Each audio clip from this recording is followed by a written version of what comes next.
ditinggalkan mereka? Apa nama? Ibrahim. Diazab oleh Allah sebab tak beriman kepada Allah. Okey, hanya orang yang beriman sahaja mendapat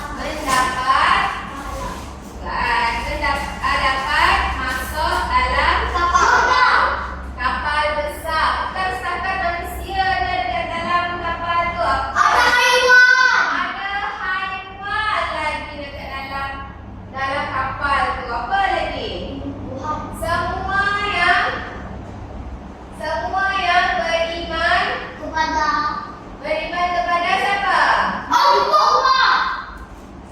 Kepada Allah sahaja yang selamat. Alhamdulillah, siapa yang beriman kepada Allah tu? Bagus. Okey. Jadi wajib percaya kepada Allah. Aziz. Seterusnya, Nabi yang ketiga yang mendapat wahyu daripada Allah siapa? Nabi Ibrahim. Okey, Nabi Ibrahim ni adalah salah seorang yang memecahkan berhala ataupun menghancurkan berhala dan membiarkan satu berhala sahaja yang paling besar tu dekat tengah-tengah tu. Dekat tengah-tengah apa nama ni? Country. Apa country? Negeri dia. Lepas tu Raja Namrud, bila Raja Namrud tahu Nabi Ibrahim memecahkan berhala, dia hukum Nabi Ibrahim dan dibakar dalam unggun api. Dalam unggun api yang besar. Dia seorang dekat dalam tu. Campak dalam unggun api. Awak rasa dia terbakar ke tak? Hangus? Awak rasa dia terbakar ke tak? Dalam tu? Ni, dalam apa nama ni? Dalam unggun api. Dalam unggun api yang besar ni. Bakar ke tak? Tapi Allah bagi kuasa. Allah turunkan kuasa supaya badan Nabi Ibrahim tidak hangus sama sekali dan tidak terbakar. Jadi mereka pun terkejut. Orang-orang sekeliling terkejut. Kenapa Nabi Ibrahim tak terbakar sedangkan unggun api itu terlalu kuat yang sampai membolehkan kita menjadi debu. Kita jadi debu. Allah dah bagi kuasa supaya dia sejuk dekat dalam tu, tak ada angus pun, tak ada terbakar pun, tak ada jadi debu. Ya. Kemudian dia tengok diuji lagi sekali. Sekali lagi Nabi Ibrahim diuji dengan penyembelihan anak dia sendiri, iaitu Nabi Ismail. Nabi yang anak paling yang disayang sekali. Lepas tu Allah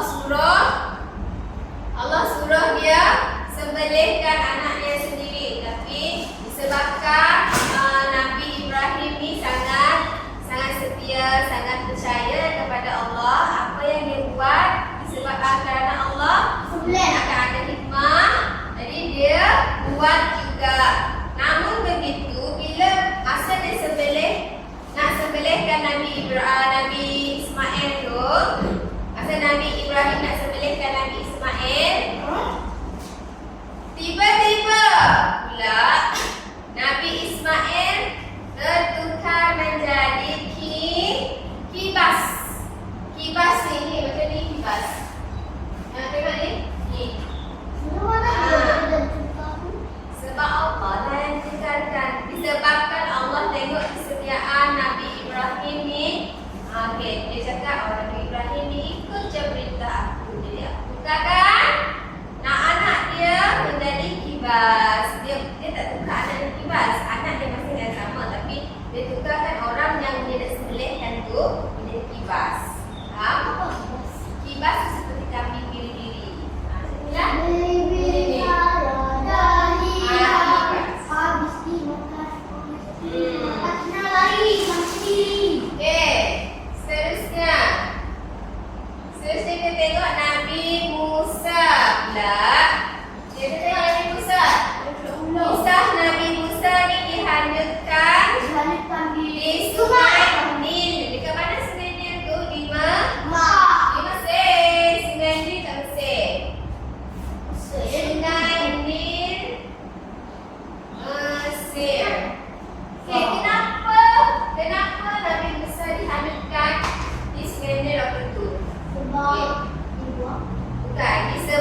Disebabkan Raja Fir'aun dia bermimpi seorang lelaki yang akan membunuh Raja Fir'aun itu sendiri. Jadi Raja Fir'aun memerintahkan askar-askarnya untuk membunuh semua bayi-bayi lelaki ataupun anak-anak lelaki di negeri dia, di negara dia. Disuruh askar, tolong semua bunuh anak lelaki dan bayi-bayi lelaki. Semua orang, semua askar-askar yang pergi bunuh anak lelaki dan bayi lelaki. Tapi terkecuali pula ni Nabi Musa ni, mak ayah dia hanyutkan dia ke dalam Sungai Nil. Hanyutkan dia dekat Sungai Nil ke dalam. Lepas tu dia hanyut sampailah ke isteri Nabi Musa. Okey, isteri Nabi Musa bernama Asiyah. Asiyah ni sangat-sangat beriman kepada Allah, tapi Raja Fir'aun disebabkan kesombongan dia, bokak dia, loba dia, lawa dia, Allah dah mungkar. Maksudnya Allah tak suka dengan Raja Fir'aun tu. Jadi Raja Fir'aun ni rasa dia hebat. Dia boleh buat, dia berkuasa. Allah. Ya, Allah lagi berkuasa. Dan dia lupa akan siapa yang memberi dia kuasa. Jadi Raja Fir'aun ni rasa dah hebat sekali, aku dah boleh bagi kuasa, aku dah boleh buat macam-macam semua. Lepas tu Allah uji mereka dengan ketiadaan anak. Tapi Asiyah ni sangat-sangat mahukan anak. Tiba-tiba pula Nabi Musa ni terhanyut dekat dalam perkarangan bilik Asiyah. Perkarangan bilik Asiyah ada bayi lelaki, dia tengok dalam tu ada bayi, dia ambil dan lepas tu dia minta izin, tapi dia minta izin dengan Raja Fir'aun. Raja Fir'aun tu suami dia, suami Asiyah tadi. Ya, Raja Fir'aun suami Asiyah. Lepas tu mula-mula Raja Fir'aun dia tak nak sebenarnya ambil bayi lelaki tu sebab dia takut kena bunuh. Dia dah mimpi dah dia akan dibunuh oleh seorang lelaki nanti. Okey, lepas tu tak, belum lagi setap Nabi Musa yang Nabi Fir'aun nanti. Lepas tu bila dah besar Nabi Musa tu menjadi seorang yang gagah perkasa. Okey, Nabi Musa ni pun tahu ayah angkat dia ni jahat. Sebenarnya bukan jahat macam mana dia sebut ni. Ayah dia seorang yang tak, ada satu lagi seorang baik. Memang dia jahat. Dia macam mana? Dia suka Beribu. Bukan, dia suka Sombong. apa dia sebut tu? Ya Allah. Dia suka macam membebankan orang. Lagi buat. Penting tak? Buat lagi. Lepas tu Nabi Musa menyeru Fir'aun dan kaumnya beriman kepada Allah dengan berani. Ni Nabi Musa ni dah gagah perkasa dan berani dah dia nak melawan Raja Fir'aun tadi. Lepas tu Nabi Musa pun beritahu ke depan dia kata, tolonglah beriman kepada Allah. Dengan beraninya walaupun tahu mungkin baginda akan dibunuh oleh Raja Fir'aun, tapi tak dapat Raja Fir'aun dibunuh Nabi Musa ni. Kemudian Nabi Musa berhadapan dengan ahli sihir pula. Ahli sihir siapa? Allah Subhanahu wa Ta'ala menunjukkan mukjizat baginda, iaitu tongkat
Okey, jadilah orang yang sentiasa rendah diri, yang sentiasa baik, hormat orang, yang beriman kepada Allah.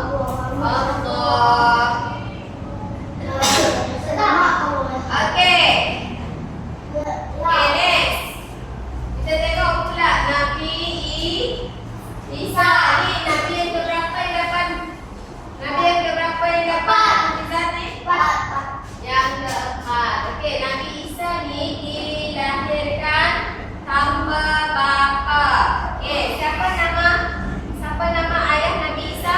Maryam. Okey, dalam Al-Quran ada ke surah Maryam? Ada ke? Ada surah Maryam. Okey. Okey, kemudian ni Maryam ni tadi dia rasa malu sebab dia sedang main tadi.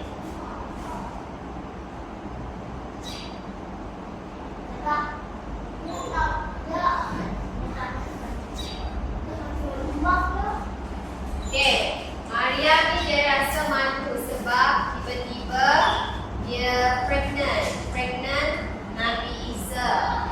Allah tiupkan apa nama ni, janin dalam perut Maryam tadi, dan Maryam pun terpaksa keluar daripada negeri itu ataupun daerah yang dia keluar. Okey, kita sambung dengan Nabi siapa?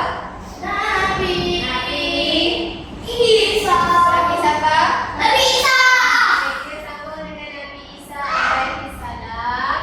Okey, Nabi Isa dilahirkan oleh Maryam. Sikit.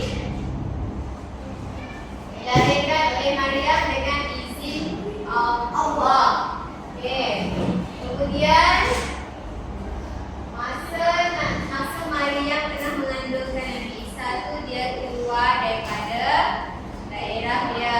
Dia pergi jauh sampailah dia duduk dekat bawah pokok kurma.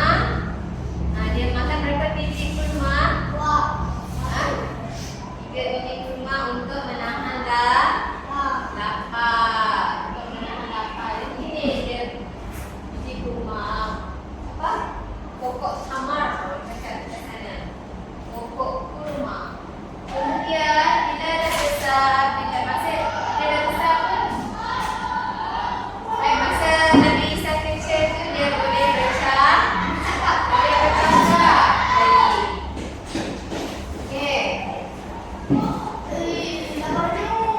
Membuktikan dia baginda, anak kepada Maryam dan kerasulannya.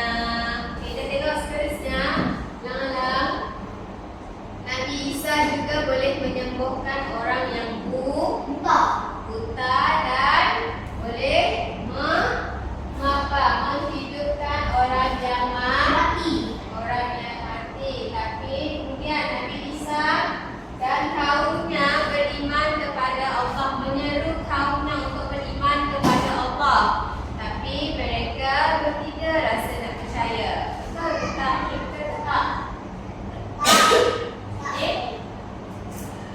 Dia kena ancaman. Kena ancaman bunuh serta dikhianati oleh sahabat karibnya sendiri, iaitu Yahuza. Yahuza. Kemudian masa dia berlari tu, dia melarikan diri. Yang ditangkap adalah Yahuza sebenarnya, bukan Nabi Isa. Nabi Isa ni dah ditolong oleh Allah. Itulah mukjizat yang Allah dah bagi kepada dia. Allah bagi Nabi Isa ni dapat menyembuhkan orang yang buta, orang yang buta dan boleh menyembuhkan orang yang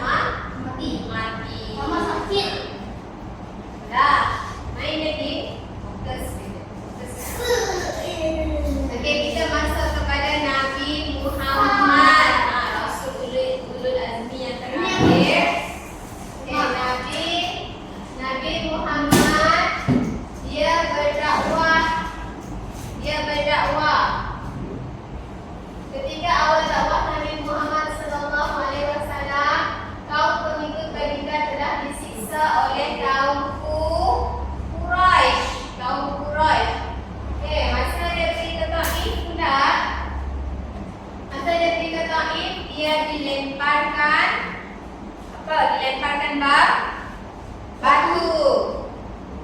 Dilemparkan batu dan tanah oleh penjual taib. Jadi walaupun muka Nabi Muhammad sudah darah, tapi dia tetap tersenyum dan tetap sampaikan dakwah. Betul? Dia pun keluar. Kemudian antara mukjizat Nabi Muhammad sallallahu alaihi wasallam ialah Al-Quran dan membelah bulan. Mana pula membelah bulan. Itulah mukjizat yang Allah dah bagi kepada Nabi Muhammad. Okey, Al-Quran tu kita guna sampai sekarang, betul tak? Jadi bila dah habis Iqra tu kita baca Al-Quran, betul? Bacalah sampai khatam Al-Quran. Okey? Boleh?